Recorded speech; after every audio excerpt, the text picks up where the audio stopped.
Hey guys, what's going on? So this is my first run after COVID. I had COVID for the past week. I feel obviously a bit off. I haven't been running for a week, and also I had COVID, so I don't know what it is about, but I can definitely feel some little stinging in my lungs. This is never a good sign. This is always concerning if you are an endurance athlete, no matter what sports you do. Anytime there is like a hiccup in my training, for example now COVID or an injury, I try to turn the negative to a positive and use that injury or that hiccup to get better at something. And so now with COVID, what's the hiccup? The lungs. Okay, so now I'm going to take the next few days, the next few weeks to focus on my lung capacity. If you're coming back from COVID, or if you just want to increase your lung capacity overall, I'm going to give you a few tips on how to do so.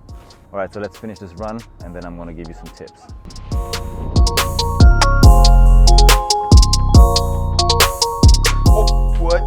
Okay guys, here we are. 3 tips on a healthy and quick COVID recovery. Tip number 1, do some Wim Hof breathing exercises. If you don't know Wim Hof, you're definitely missing out. This guy is a legend. Watch one of his TED Talks. He has broken world records and he has some free YouTube tutorials on breathing methods. I linked 2 of them down below. I've been doing them for a few days now and I can already feel my ribcage expanding and being able just to increase my lung capacity. The power of breathing is really underrated and I really recommend just trying it out for a few days, especially if you're coming back from COVID. It will only help. Second tip is to do nose breathing when you're running. So one of the easiest ways to increase your efficiency when you're breathing is to do nose breathing. Because you're limiting the amount of air that's getting into your lungs, you just become more efficient at using the oxygen that you have available. You certainly heard before that people who live higher up in the mountains at altitude, they have a better cardiovascular system because there is less oxygen at higher altitude. Our bodies are just very great at adapting to our environments. So if we trick our body into having less oxygen by breathing through our nose, we're just going to get better at utilizing that oxygen. Third and last tip I have for you today is to do cold showers. And you're probably saying, why the hell should I cold shower for my lungs? And the answer to that is breathing awareness, control of your body. When you're taking a cold shower, what happens in the first 10 seconds? Well, you're out of breath, you're gasping for air, and your body doesn't know what's happening. You're hyperventilating.